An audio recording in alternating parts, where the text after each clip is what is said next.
I can't see the chat. Can anybody see the chat yet? I have to get to it. Yeah. I better go look real fast.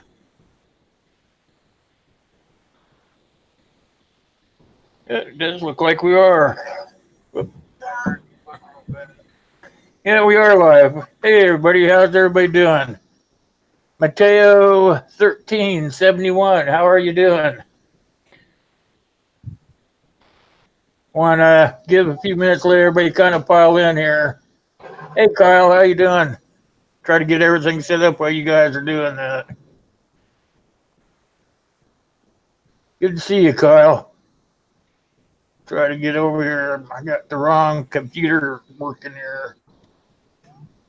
It doesn't want to work right. Change it around.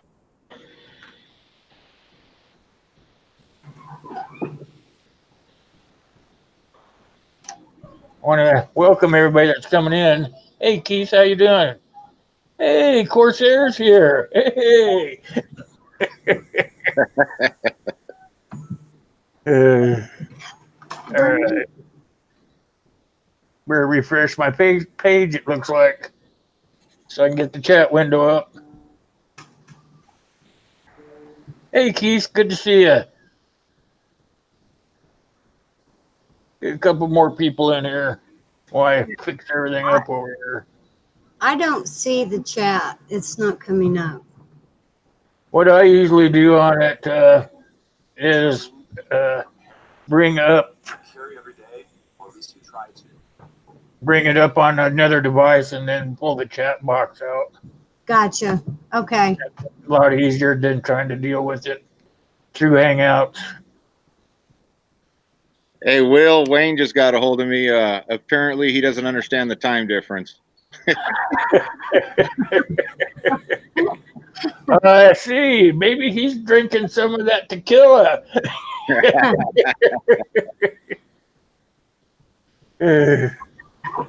Try to get my window up here. Okay, there we go. Yeah, it works a lot easier, huh, Cheryl? Yeah. All right. Okay. Thing a little bigger so I can see it. There we go.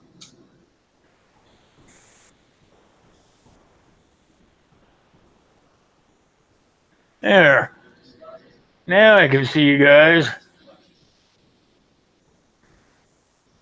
Tonight we're going to talk about security. And we're going to start with before anything ever happens. You should be preparing for it before anything ever happens. So what I want to do is tell you there's steps that you can take to be prepared in case something should happen. One of those things would be to possibly get a dog. Everybody has a dog anyway, anybody I know.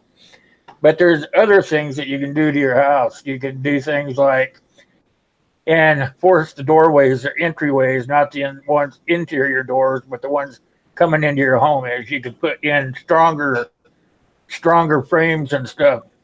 A lot of homes just have hollow core doors, but if you were to go ahead and just spend a little more money, you could get a solid core door and then just put a couple of locks on it, like a deadbolt and a heavier duty lock than what usually comes with your house. So we covered the dogs. Well, we got Corsair Trainers in here tonight, and also we have Cheryl with Do It Yourself Fun. We're supposed to have another guy coming in here, but I think he's going to be a little late. Two more guys. Westwind Survival will be along, and Rob Painless as well. So you guys enjoy, and if you have any questions, make sure you put them in the chat box. I'm pointing over there because that's where I have to look to see guys. So Will Wayne said he doesn't have the link. He doesn't have the link. Okay, you take over then, Corsair. I'll get him a link out there. Oh, okay. You're in charge now. I'm in charge now. Woo! Yeah. Hey, so like Will was saying, although he was saying that everybody has a dog, I don't have a dog. somebody in the house, I'll take blame for it. And it's not me, it's somebody else who's allergic to dogs, so I don't have a dog. As far as the doors and all that stuff, man, there's lots of stuff you guys can buy that simple kits, even I can figure them out to put in there. Had my oldest come, and some of my interior doors, he switched those out with not just wooden core doors, but we got steel doors on several of the bedrooms, and got deadbolts you can just flip if you had to run in there and basically hide because something was coming in. Can you guys hear the motorcycle in the background? It was lovely. Yeah, sorry about that. Yeah. Anyway, what was I saying? Oh yeah, steel doors. Having deadbolt. Go ahead. That's an important thing because not having a window right next to the door. I mean, a lot of this stuff you can see anywhere when you look online, but to actually go do it is different. You can say, hey, yeah, I got a lock here, or I got something there, but then the best thing to do to start off is walk around your house and figure out how you're going to break into your own house. Because all the things, the locks that don't work and all that other stuff. So I think that would be the first thing I would tell folks to do is walk around your own house and figure out how to break in. Hey, Wayne, how you doing? Doing all right. Thanks for the link. Luckily, Steve reminded me I was zoning out working on some belts. He said you forgot what the time difference was. Yeah, that belt looked good, Wayne. I like that satchel, too. That looked really good. Thank you. Your opinion means a lot. Yeah, we're talking about what you could do to your house security-wise before an event happens so that you can kind of have a jump on it. You want to put any input into that for us? I'm not sure what you guys already went over besides what Steve just said. Basically, it is enforcing your doorways and possibly having a dog, or making sure, like you said, walking around your house, making sure that you're acting like a thief, try to figure out how you would get into somebody's home. That's basically what we covered so far. Oh yeah, I got a lot of tricks for that. I lived in Norfolk for almost 5 years, so that wasn't fun. Yeah, one of the things I used to do was not only put dowels in the windows and pins in the back door. I used to drill a small hole in the corner of the window where you grab the little tab to slide it open at the top, and I used to mount party poppers up by the windows in case someone tried to come on the window and pull the string on the party popper. That's a good idea. I was reading up on that. I was going to go out in the garage. I have a little, one of those little window alarms, that you can mount on your windows. And when they open up the window, it pulls that pin, and man, it makes a shrieking noise. I took a bunch of those and I made them so that you could put them like between trees or maybe out in the hedge bushes of your house, so it would give you, somebody would walk by and pull that tripwire, and then that siren would go off, and then it would give you enough time to defend yourself, get some defensive ideas going before they reached you, And that thing is pretty loud. I did a video on it and I had to put the pin back in. It was pretty good. Everybody probably got a good laugh out of it. But those are some of the easy things that you can do. I mean, you don't have to be real elaborate. You could also get game cameras or something like that and mount them to trees and stuff. They have pretty inexpensive ones these days, So it's real easy just to fix your house and make sure that you have the upper hand in case someone would say, hey, that looks like an easy mark or something like that. So how about you, Cheryl? What would you do to defend against an early defense system at your home? Well, I have not here, but at my other house, I had a bell hanging on my door and decorations on my windows that would make noise. So if they tried to come through a window or something like that, they would hit that decoration and make a noise. Wake me up. Yep. And I sleep with Bully Club, so.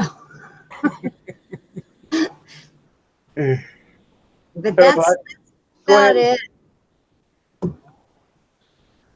That's about it. Yeah. Before we go too much farther, my son told me to tell you guys. If I don't tell you now, I probably forget by the end. Is Wednesday's live stream? He's going to be on with me, so he told me to make sure I told you guys. Who knows why, you know? So that's just a FYI. Wednesday I'll have a guest with me. It'll be my son. So Well, that's pretty nice.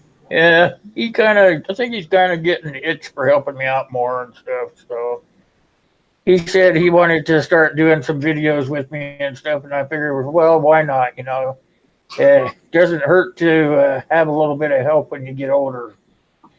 I could be trying to get down on my hands and knees by myself, you know, but it's pretty hard for an old fat guy to get up.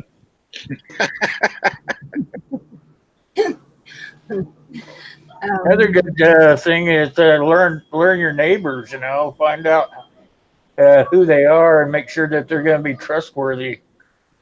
I don't know about you guys, but I live in a pretty small town, and nobody here, unless they've known you their whole life, they're not going to talk to you for nothing. You know. Luckily, I had lived here about 30 years before I came back. I lived in Washington for over 30 years, but then ended up coming back here because of the economy. And if I hadn't known just a few people, I probably still wouldn't be able to talk to any of my neighbors, you know. But because of a few people, that's all it takes is for you to be able to talk to more and more and make sure that they're not going to be on the bad guy's side when it comes time to coming and taking what you got, you know.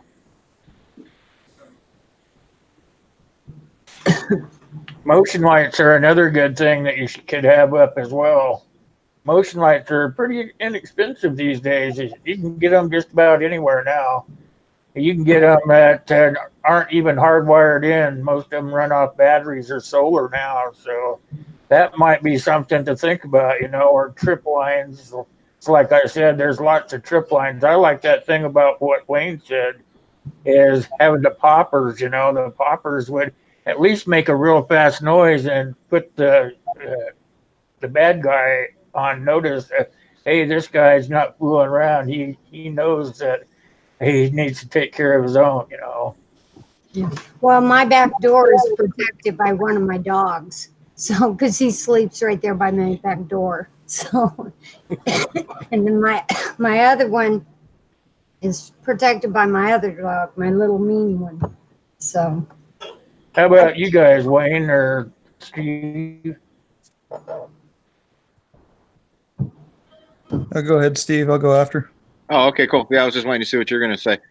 Well, like right now, our house, we try to have layers to what's going on. We got motion lights that set off if somebody comes into the front of the house. We got cameras, and then locks and all that good stuff on the doors and windows. And the old lady, she doesn't sleep real sound, so she wakes up for every noise and nudges me to go check all the things in the dark. So much for feminism. But yeah, I get to go check everything in the dark.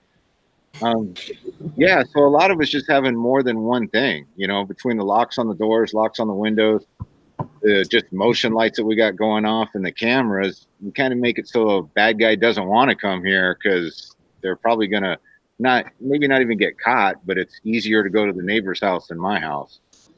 Yeah. Well, and that's one of the things about my dogs is because they're so noisy. And a lot of my other neighbors don't have dogs.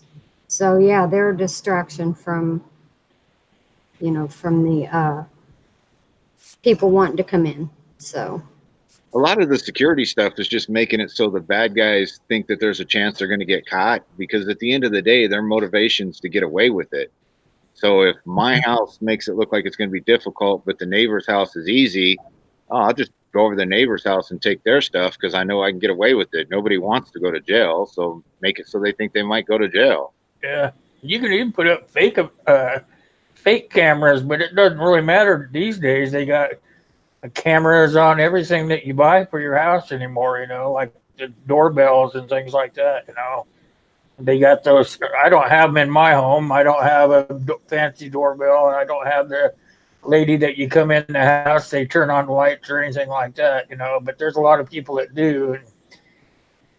That's really not going to help them too much. If we have some sort of event, it might for a while, but it's eventually going to quit. Is that's sort of where I want to go to next? Is let's say there, let's just pretend that there is an event and you start having to tighten down around the house. Why don't you go there, Wayne? Some quick things you can do. One thing that I didn't mention, I was waiting to see if you guys said it. They make steel cages that go over your front door that bolt into the headers and into the frame around the door. I have one of those over my door here. And if you know something's coming and you got a little bit of time, you know, besides the obvious stuff, the window locks, the dowels, the plate where your door locks in, where you got your doorknob, and then the little lock where it locks into the frame itself. Those screws are really short. They're only like 1/4 to 1/2 inch. If you pull those out, put 3-inch screws in, it takes a couple more kicks to get it open. It gives you a little bit more notice.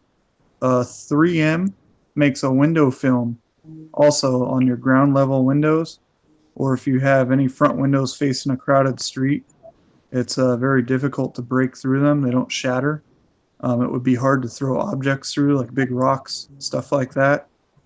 Another thing is your garage door has that stupid safety handle that dangles down.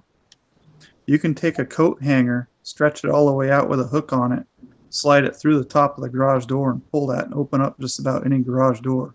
If you cut that off from the top, it prevents that from happening. You can reinforce your door too. Those are flimsy doors, most of those garage doors.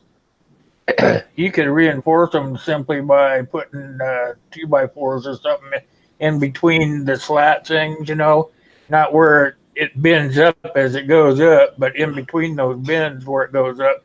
You could reinforce it with 2x4s or 4x6s, whatever you want to really use. And that will deter them from being able to go up there and batter it, you know, kick it in with their foot or whatever to get into it. Well, that's the thing with all the physical security stuff. You got to remember that that's just there to slow people down. I mean, with enough time and, you know, patience or the right tool set, they could get through any of the stuff. You could have the best doors. You can do all that stuff. Like the windows behind me, they got that film on there Wayne was talking about. All that stuff, that's just to slow people down. Then you got to worry about what you're going to do after they get in. Are you going to fight the fight, or are you going to give them what they want so you can get away alive? If they're determined with a large crowbar, they're going to get through it. It's just going to take a little more time. Oh, yeah. It's just to slow them down, to give you time to react. So what would you do next then if you had time to react, Steve? That depends. If we're going with a everything's gone south scenario, oh, well, that's easy. They come through the door, then those things that I'm not supposed to have in California, yeah, those come into play. Yep. On a regular day, like say tonight, something happens. Honestly, I'm grabbing everybody and going to the farthest part of the house I can get to, which is one of our upstairs bedrooms, and calling the cops. And yeah, if they come through that last door, like I said, I got steel doors on the bedrooms. They come through that last door, well, then we'll have a discussion about that. But until then, you know, you gotta really watch the law, and you really gotta, especially where I'm at, you really gotta watch the law. So now a total, you know, everything's gone south. Well, they're probably not even going to get in through the doors, because one of us, either me or the wife or somebody hanging out with us, is going to be on watch to begin with. So they probably wouldn't even make it all the way through a door or a window. How about you, Wayne? I think Steve just about covered it. I mean, right now in my current situation, I'd probably steal their wallet and their clothes and make them leave naked, not even call the cops. I don't want to deal about explaining a gun. In a SHTF situation, yeah, they're not making it out alive. I'll knife hand them to death. Yeah, if they make it out alive, then they're going to come back. Absolutely. They're going to think that, hey, I lost this battle, but I will come back more prepared next time. Now, Bring that Cheryl, do you back. know what a knife hand is? What? Cheryl, do you know what the knife hand is that Wayne was talking about? The nice hand? Knife No. hand. Oh, knife hand. Uh-uh. And I will have to properly demonstrate for you what a knife hand is. This is when you tell them that they are doing something wrong and they need to get out of your house. Oh, okay. Gotcha. Gotcha. Talk to the hand. Gotcha. Well, my kids all took Taekwondo. It was actually therapy for Brandon's cerebral palsy. But during the process of my kids taking Taekwondo, I learned how to do it, because I had to help Brandon with his. And I was also a flag girl in high school. So I'm pretty good with staff, and then with the Taekwondo, we still occasionally practice it. So, yeah, we do have defense mechanisms. Yeah, another thing that really, one of these things out of my ear, I'm talking to myself. Another thing you really got to consider, and this goes hand in hand no matter what you do, and that is always just be aware of what's going on around you. It's called the situational awareness. I mean, if you don't know what's going on around you, that's what comes into knowing your neighbors and whatnot too. Is you have to know what's going on around you all the time. It's even at my age and whatnot. If I'm out and I'm running around town, I'm always looking around to see what's going on. I'm not leaving it to chance that hey, Joe Blow over there on the corner is just waving at me. Maybe he's just trying to catch my eye so he can size me up or whatever. So situational awareness is going to come into play no matter what. One of the things our landlord has started doing is people that come into our trailer park that cause trouble. Anytime the police is called, or anytime they violate park rules or anything like that, they are put out of the park, and each resident is given a photo of that person and a complete description. And that way, if that person comes back into the park, anyone can call the police on them, and they will be taken care of. So that's a little bit of security that our landlords have put on for us, to kind of protect us from the bad stuff that comes in. And so, what everything that goes on around your trailer court or wherever it is that you are living at, you guys could actually keep your situational awareness going all the time. And if you see something out of place, you could actually go and report that to the owner of the park, right? Yes. Do you live like in a secure park or? It's not a secure park. As a matter of fact, it's like on the very edge of town. If you look out my back door, you're going to see nothing but woods. Now, I'm actually kind of out in the country, but the police have been called out here enough because of previous tenants that they have made a deal with our landlord that anytime the landlord has an issue with anybody, all they have to do is notify the police, and the police will put out a report. And that's what we're given, is that report of that person, who that person is, and that they cannot come in the trailer park.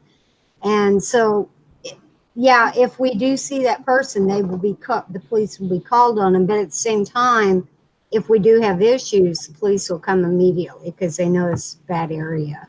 There's a lot of bad people that come into this area.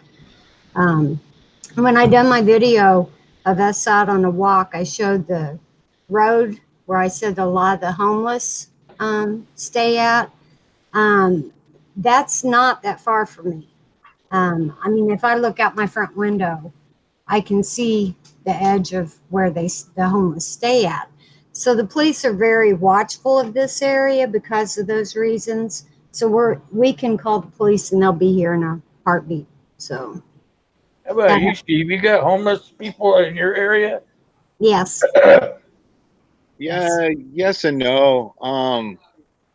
There there's a growing population. In fact, they were just having there's supposed to be a meeting this week on how the new law here in California is going to affect the city because they're going to allow homeless people between 10 and 6 a.m. to sleep on county or city property, but they can't pitch a tent and all that kind of stuff. So yeah, it's a problem, but nowhere near as bad as south of me. I go not even 10 miles, well, I'll say just over 10 miles into the physical, where it's actually what they call a valley. And then it just starts getting bad from there with homeless folks all over the place. And then, people think Santa Barbara is a nice place, but we took a train up there a couple months ago, just a day trip. And literally right behind like where Oprah Winfrey and all those people live, just out of view, like Cheryl was saying, just out of view, there was entire encampments there of homeless folks. It was like me in the small town I lived in Washington. Was they had so many homeless in Everett, Washington. I don't know if anybody knows where that's at, but it's one of the bigger cities there. But anyway, they had so many homeless people there, they kept pushing them east. Well, I lived east of Everett, and the homeless people just kept piling up, and they let them stay there only so long, and then the police or the sheriff's office or whatever, they get tired of them because all they're doing is panhandling and breaking into people's homes and stuff. So they just keep pushing them along until to the next town, till that town gets tired of them instead of actually dealing with the problem. But more and more people are being pushed out of their homes and becoming homeless. A lot of them prefer to be that way, but there's a lot that don't. So the ones that prefer to be that way are the bad guys that we have to be concerned about as preppers and people that actually care about what goes on in the world. That's why I kept asking you guys about the homeless. Is those are the guys that are, when all heck breaks loose, is they're going to be the first ones that are going to be going out causing all the issues because they've already been practicing it for years and getting away with it because the law simply won't do nothing to them. They won't take them to jail because they don't want to overload the jail. It's already overloaded with real people that are, whatever that means. I don't know about California, but in Washington, the jails are ecking out the sides, of misdemeanor people. So the homeless, they just stay homeless. I don't know what we can do to deal with it, but something's got to be done about it, or we'll all be homeless eventually, I feel. I wanted to put something in there. I used to work for a nonprofit organization that helped people in poverty. And one of the things that we did was deal with the homeless people. Majority, what people don't understand is what homeless actually means. Homeless actually means not living in a home where you have a proper, what they consider a proper living environment. If you are living in with somebody and you're sleeping on their couch, that's considered homeless. If you are living in a hotel, that's considered homeless. The people that's living on the street, we had different surveys that we did, and the majority of the people that are living on the street are actually those that have addictions. They're criminals. They have mental issues. Majority of them are in bad shape, in really bad shape. The ones that are not in this bad shape will find a couch to sleep on or a hotel to live in. And so, yeah, the ones that are actually living under the bridges and stuff are the ones that you really have to watch out for because you don't know what they're going to do. How about in your area, Wayne? Well, I kind of see a little bit of what Cheryl was saying from my own experience getting out of the military. I was homeless for a couple months before I made it back down here. And our friend who got out last year, she's been couch surfing down here at our place. And we were trying to get her in a program because she's retired out of the military, has issues like the rest of us. And we're over at the VA, and the VA won't even help. Part of the reason that we have so many homeless vets, not just the drug and the mental issues, is that if you're couch surfing or you're living in your car, they don't consider you homeless, and they won't put you in a program to help get you on your feet unless you're completely on the street with nothing. And generally, the people who are already on the street with nothing have mental issues or drug addictions to the point to where those programs don't help them anyways, and they don't want to follow the rules for those programs. Mm-hmm. But down here, like Washington's really bad because they encourage it. They give them needles and they give them free food, and all the meth heads and the heroin addicts and stuff move to Seattle. Kansas cities. But down here, there's a lot of meth heads running around. I see a lot of people that look like they're homeless, but they're also methed out too at the same time, so they could just be drug addicts. Yeah. And usually they come out at night. Like the area where I'm at is actually pretty nice. And in the evening, you don't really want to go to the store because they all come out at night. Mm-hmm. Yeah, that's sad. And as most of them are, a lot of them are veterans and stuff, just not getting the help that they need. It's pretty bad. Well, we kind of got off the topic, but it was worth going there in my book anyway. What are some, let's just do a scenario of, say that we already have gone through the, like the end of the world as we know it, Teowaki or whatever you want to call it, and we're trying to prevent being overrun by people that did not prepare. You know, so what would we do then? Let's go with Steve. Oh, well, that's kind of a trick question for me, Will, because everybody knows I'm in the LA area. That's why it started with you. Yeah, that's great. Give me the hard one right off the top. Thanks.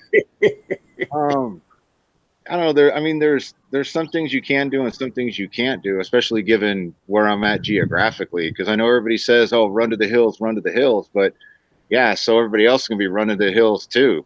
Well, you're in the hills. Yeah, I'm just right at the edge of them. Yeah. Yeah, some of that, the golden horde and all that other stuff that people say. I mean, some of that is kind of silliness because a lot of people, by the time it's time that they need to get out of the cities and hoof it somewhere, it's already been too late for them. They don't have enough water in them. They don't have enough food in them. They don't have a clue to begin with. And they're not going to really make it that far to start off. I mean, depending on what the situation is, of course. If they got vehicles, well, then, all bets are off. They can get where they need to go.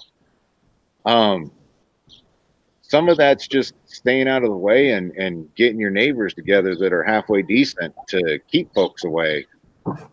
Where, all the nice freedom sticks and all that other stuff you guys have in other states come into play. I don't know.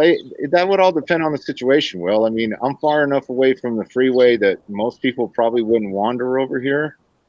But at the same time, my neighbors are right there. I can hear them right now. I muted my mic a minute ago because my neighbor over there was doing stuff. So, yeah, there's no foolproof plan. I mean, I could go to the hills right here. There's hills behind the house. I don't know if you guys can see them, but back over that way, yeah, there's hills up there. So, I mean, physically, I could get away from folks. But to me, for us, for our real plan of something completely crazy like that happen is wait till the situation develops and figure it out from there. I mean, we have places we can go. I got family north of here, and we got friends north of here, and we got friends that live what would be northeast of here in the hills and stuff. But honestly, with the little ones, that's a last ditch thing. We're going to stay here as long as we can. And I don't know, I got good body armor and all that other good stuff. We could stay here for a minute if I had to. But Yeah, as far as a serious answer on that, it would have to be really dependent on what the situation is and where people are going. Because yeah, sure, I could string out concertina wire in front of the house and all that other good stuff, but there's the back of the house and the sides of the house, and there's only maybe 100 yards between me and the backyard neighbor. So probably not You the can answer keep that you're looking far. for. Oh, you don't have that stuff there. I'm sorry. Hey, Will, Yeah. Rob's in the chat room. Oh, did he make it? He's in the chat room. Oh, he's in the chat room. Do you need a link, Rob? You want a link to come up, Rob?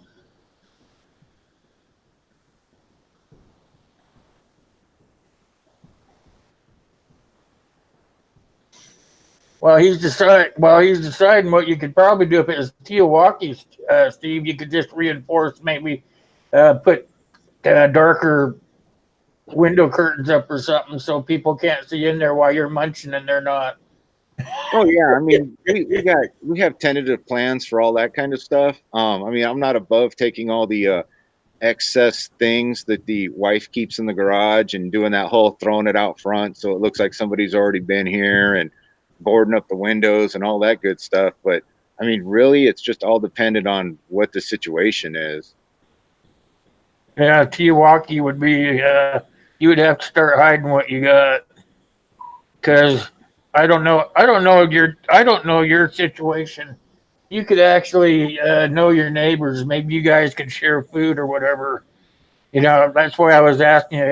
Everybody's different. How about we'll switch it over to Well, hey, Will, in a full blown out, it's all gone crazy. I got one neighbor over here that's LA Fire Department retired, and a couple of LAPD guys that live over the next street over, and then all the fellows I used to work with, they all know to come this way. So, worst case scenario, I'd end up really with a bunch of guys with guns. yeah, you'd be all set, right? At least as far as that goes, yeah. How about you, Wayne? Really depends on the situation. We're gonna say Unless it's like a Teowalkie situation. Everything's gone to hell, and you're gonna try to figure out what you're gonna do. We know everybody's gonna bug in until they can't anymore. So, what would you do to fortify your location to save what you have? Well, yeah, unless we're a few days ahead of it, I'm not going out to the property in Arizona because there's no way I'm getting through that pass. Yeah, I'd fortify the home and the neighborhood as much as possible. Luckily, where we're at, we're kind of outside of all the townships and the hills, and our neighborhood is backed by hills on 3 sides. And in the front, there's like an 8-foot dirt mound with a 7-foot brick fence all the way across the top, and there's only one way in and out. So it would be pretty easy to block that with some bigger vehicles and some trucks, and secure the neighborhood that way. But I've got my stores. I'm more worried about a week or two into it, people freaking out because they don't have water. I mean, even people really good that are really nice people, if they can't feed or get water for their kids, you got a serious problem on your hands. Luckily, there is, and we're 5 to 10 miles away from like 4 or 5 different towns, kind of in the middle of this dead zone area, and there is a quarry a couple miles up the road. I need to look into it, find out if the water's safe. I have been making a note of all the water tanks on top of the hills and all the solar panels and all that stuff in case of an emergency. If it was really Teowalkie, first thing I'd do if I could get the neighborhood was secured. I'm not worried about guns and ammo. I'm pretty sure a lot of people where I live have stuff. I'd get a crew together and secure that quarry where that water is and control access in and out of that water. I wouldn't deny anybody, but I would make sure that we controlled it. Yep, he who has the water will win, pretty much. Without water, you die. You can live without food, but not water. Hey, Rob. The Hey, two guys. biggest, hey Rob, two Hey, biggest Rob. issues I see immediately are water and Fix something. sanitation. Way down. That one. You got it all hooked up, Rob? I'm working on it. All right. Yeah, so he who has the water, have you thought about maybe looking for a way of putting caches in over there, Wayne? Yeah, it's really hard here because all the property is just about everything is private or owned by the city of San Diego, even though we're not in San Diego. Isn't that a bummer, huh? Yeah. Sometimes, well, if we went to the end, Bluetooth I'm on. not thinking anybody really care, but that's not right now anyway. Excuse me. Got it. Are you in? Finally, holy cow! I'm so tired. I can't even believe I remembered how to get home. I was wondering if you got the link or not. Yeah, it came through. My day got started off to a fast start today, and it just quit just a little bit ago. Yeah, I know you're a busy guy. Whew, hi, y'all.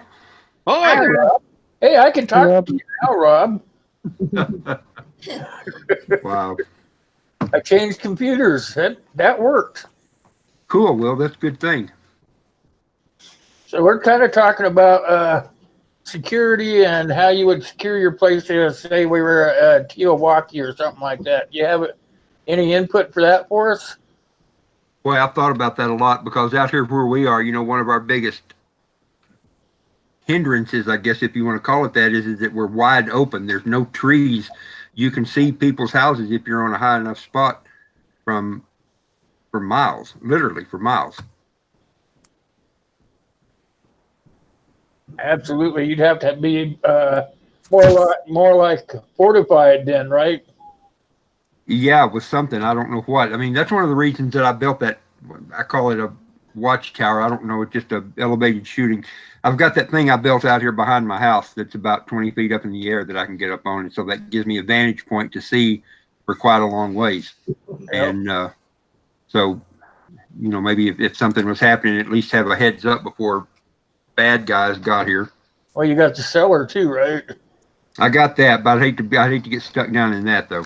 Well, there's only one way in, one way out, right? That's exactly. Exactly. How about you, Yeah. Cheryl? Well, for me, we have several places that we can go to that's close by, but ultimately we'll end up going to my son's house, and he's got it all set up for us. So I don't know what all he's got going, but he's like, "You'll be here. You'll be safe."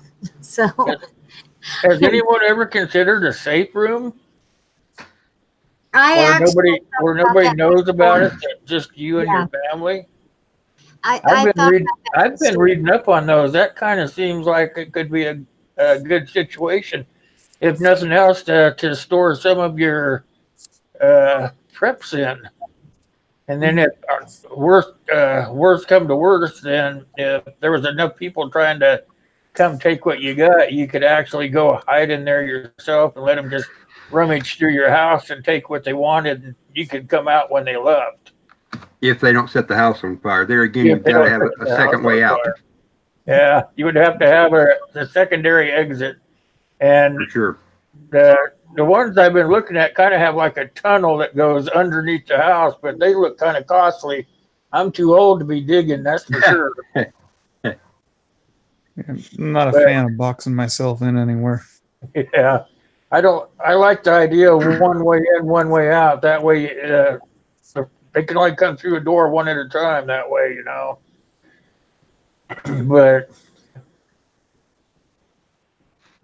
Yeah, one of the problems is if they show up at your place, even if they don't burn it down, but decide to take up residence, and especially if they have any clue that you're in there, the same thing holds true. There's one way in, one way out, and they know where you're coming. yeah. Those safe rooms, those are mostly for the home invasion or somebody, the bump in the night scenario, not for something like we're talking about. Yeah, I don't know. I've seen some of them. I've been looking at different stuff, and Some of them can be fortified, so they would even last through a burnout. I'd hate to Well- ride that one out. Yeah, I'm not trying that one. Yeah, no. I don't know how you Ooh, do it's that hot. without losing all your Ooh, it's hot in oxygen. here. Well, what about a bunker? They have several kinds, that's for sure. Mm-hmm. Because it's not, like Atlas does those that have the escape hatch at one end. You come in one end, but you have the escape hatch at the other end. So, That's a pretty small space. I was looking at this one guy. He's a YouTuber that puts them in for a living. Have you guys seen any of those? They make them out of big corrugated pipes. Yep, there's 2 or 3 different companies that do that. I think there's Atlas Shelters and Utah Survival Systems, a couple of different places. They're nice, but boy, they're expensive. They are. The one guy said it costs $6,000, and that's just a corrugated pipe that has like decking in there, so the floor is flat, and then everything else is extra. So by the time you get done with that part of it, and you get it all fixed up the way you want it inside, so it's just like home, you're looking probably at 50,000, probably, just like building a house. Easily well, that's that. what I had a, with, the Atlas Shelters. Theirs is actually their what do you call it? The air system is $7,000. Yeah. Mhm. So yeah, I mean, you're starting out at $50,000. When Yeah. Christy and I lived in Colorado, we had a friend of ours that actually got into the business of installing those for people. People would buy them, and then he would get contracted to go to places and put them in. And he used to talk about how extravagant and expensive some of them were. And he also, the part that I found really interesting was the people. Of course, he didn't divulge any details, but he could tell types of people that put them in, and there were a lot of joint chiefs and generals and admirals and people like that you would think would have an idea if it was all crazy talk and not something that would be needed. And he said that was a large part of the clientele in that. Yeah, there's like millionaires that are building bunkers in the Netherlands. That's how scared everything they are. That's the rich people doing that. They want somewhere to run in case all hell breaks loose too. Yeah. They got bunkers in California. Oh, there's people with them out here. There's actually one guy you can see on YouTube that he goes around building these really expensive houses for people that, they have their own helicopter pads on them and all that good stuff. But I mean, most of those bunkers and all that stuff, okay, if there's a NBC, nuclear, biological, chemical kind of thing going on, yeah, well, of course, you're going to want one then, and it'd probably be too late for most of us. But for other situations, it's just like any static position. I mean, especially you bury yourself in the ground, and I know if I come up and find a door, I know I'm looking for your air shaft. I know I'm looking for your other way out if I'm really trying to get you. And, I ain't the smartest fellow in the world, but if I find a door in the ground, I know you probably got another way to get out, and you need to breathe somehow. Yeah. Yeah.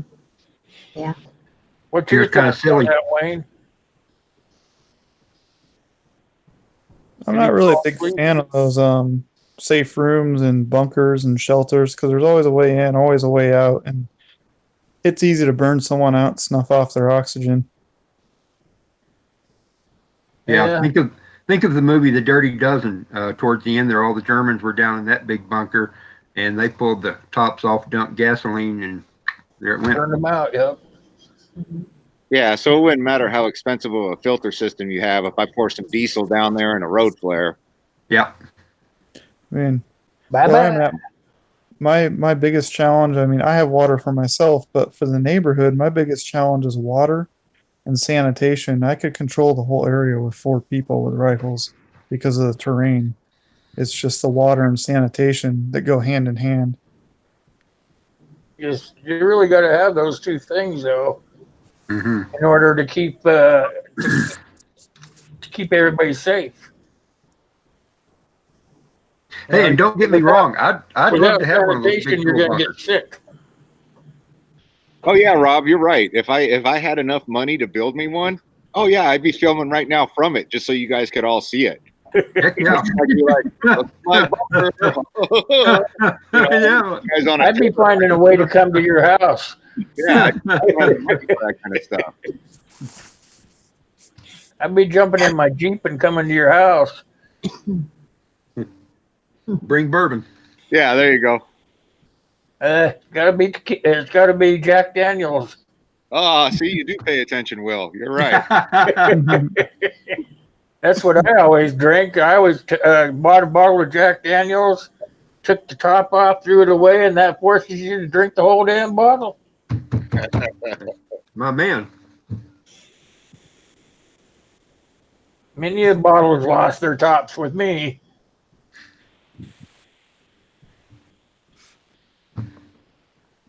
How about you, Cheryl? About what? I don't know. Bunker? Talk.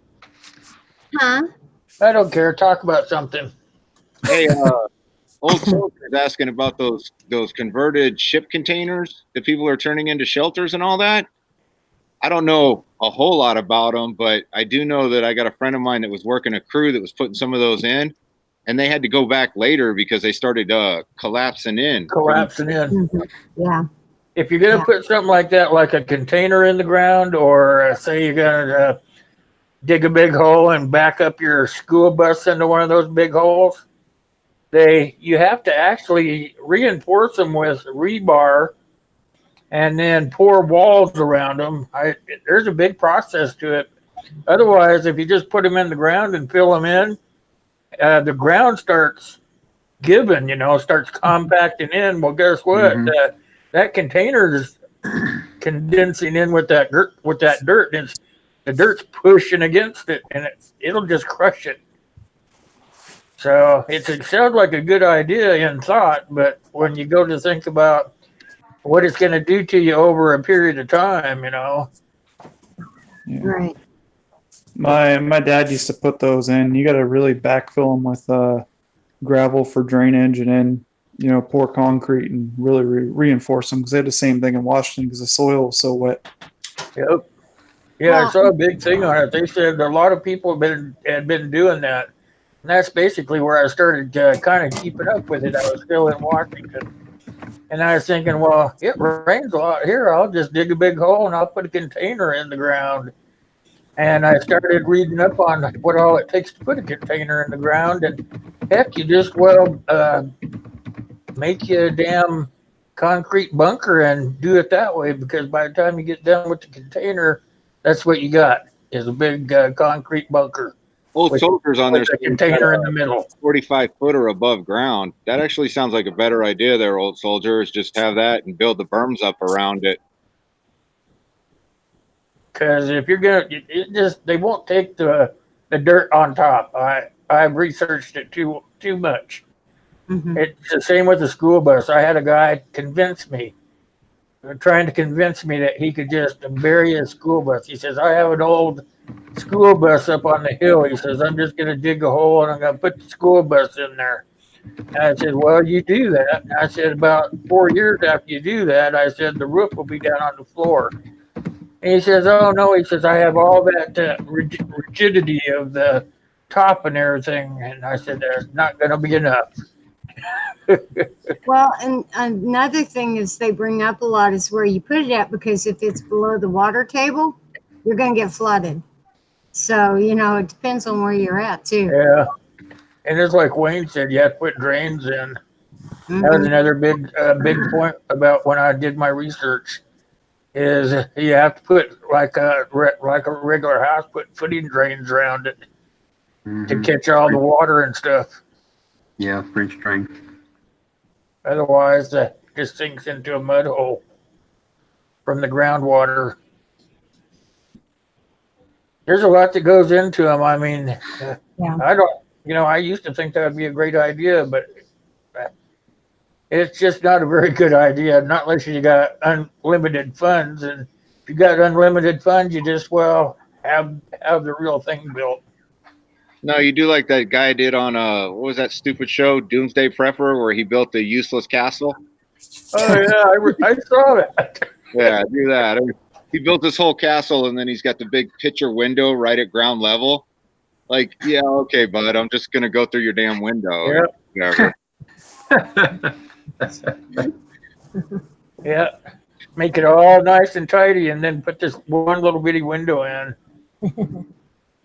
Some of the stuff you see like that is just like Roadrunner and Coyote come to life. Oh, absolutely. Who's that other guy? The guy up in Washington where I was. They said him and his group were going to go around and take everything from everyone else. Everyone in the state had that dude on their hit list if things went down. Yeah. I know I did. Can't believe those guys. They go, I'm just going to go take what I want. I said, you're not going to last very long. The first thing that everyone who was serious that was already ready would have done, there would have been about 30 different groups headhunting for that dude. And they would have probably formed a community. Probably, yeah. It's funny. I had a conversation with a friend of mine, a guy I worked with, and he was being halfway sarcastic and halfway serious, saying, well, I got guns. I got all this stuff. I know what I'm doing. If it got really, really bad, I would just go get stuff. And I was like, yeah, brother, but then you're going to show up at my house and I know what I'm doing. And that's the day he become a prepper. He's like, okay, I need to go get some stuff because you're right. I'm going to show up at the wrong house and they're going to put a canoe where my forehead used to be. Yeah.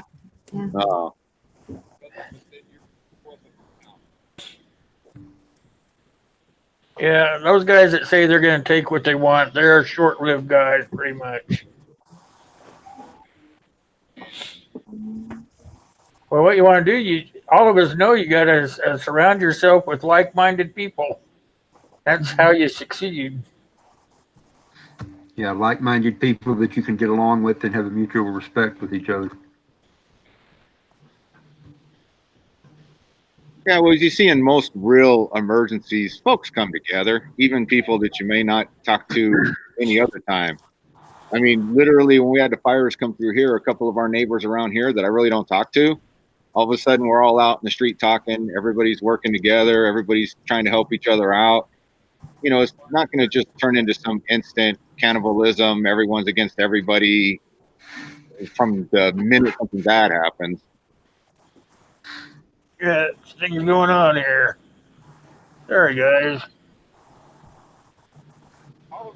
I think the biggest thing is giving everyone jobs, just like we have collateral duties in the military. So at least if something in that aspect needs to be done right then and there, someone can make a decision. Oh, absolutely.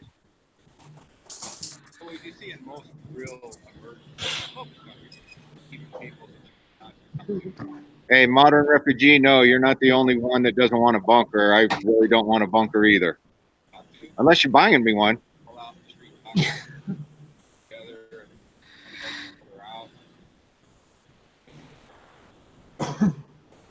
Well, my son and I had a conversation the other night. I'm going to change the subject a little bit here about the gray man. And I told him, I said, because my kids and I walk everywhere. And I said, well, if I went out of the house and I changed my backpack from my pink and blue backpack to some gray man type backpack, people would wonder what I was up to. And he was like, well, I don't get it. And I was like, you have to stay the same. You can't show difference. If you start showing difference, people are going to start questioning. And, it's important, they're so used to seeing me with my pink and blue backpack. And so, that's, I think, a big part of the OPSEC is just trying to blend in and, be your normal self. If you start changing who you are, people are going to start questioning. Part of the reason for our conversation was because he had to get a new backpack. And he's like, oh, I need to go with the military backpack. I was like, no, you don't. Just get one like you already had. Because if you start changing, people are going to start noticing. No, sure, you're right. That's part of the security thing and goes into what Will's talking about. Especially after something happens, if you suddenly I don't know, change it up and you're going out with a giant backpack and a crowbar, people are going to start asking what you're doing. Mm-hmm. Gray man don't mean dressing in gray hoodies and backpacks and hats either. That's true. Absolutely Exactly. not. But too many people think that's what it means. I actually was thinking about buying an entire gray outfit just so I could make a goofy video. I thought about that too. Put on one. I got an old gray zip up thing with a hood on it. It's got gray. I was thinking about zipping myself all the way up in it and putting like a mask across my face, a bandana or something, saying, "Hey, I'm the gray man. Who are you?" I don't know. I've been Jacket in my beard. I got the gray man thing going. Yeah, I got yeah. you. Gray means something different to some of us. Putting a whole new meaning on the word gray. I've been wanting to make a spoof gray man video off the Black Scout ones, but I need like a group of people to do it and someone to film it. Well, you got to go down there and see Steve again, darn it. There you go, Wayne. We'll figure it out. I'm pretty sure you know what videos I'm talking about, Steve. Yeah, I do.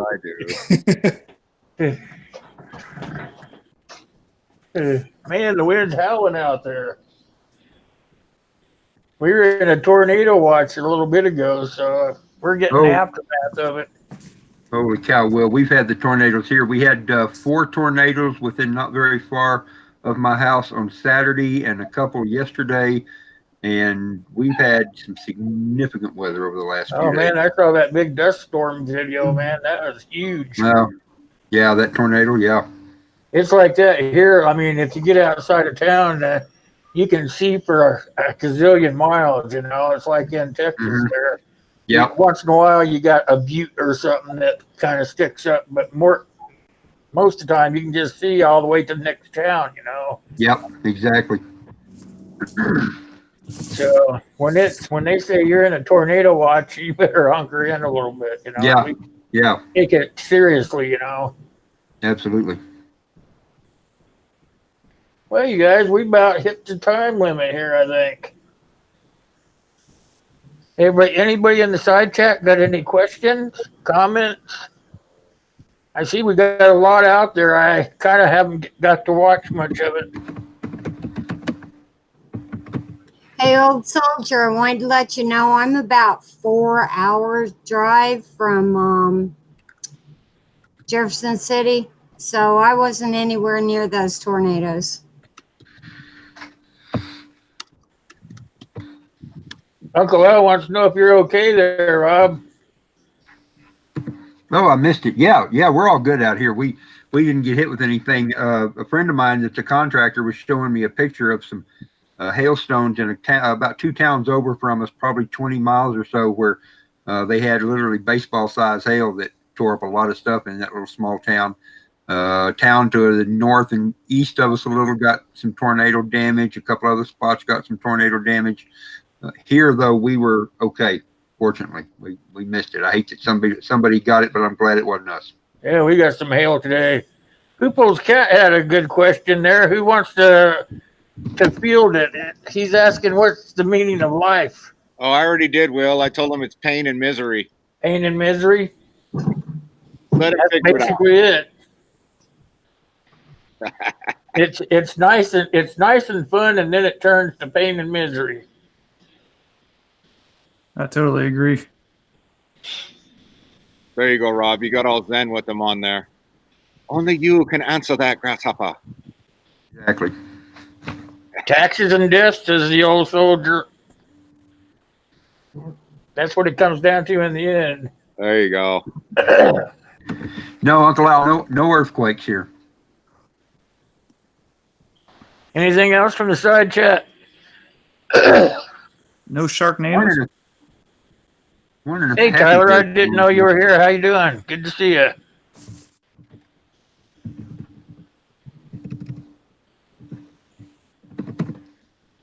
All right, you guys, I guess we'll close her up. We'll have another live stream on Wednesday.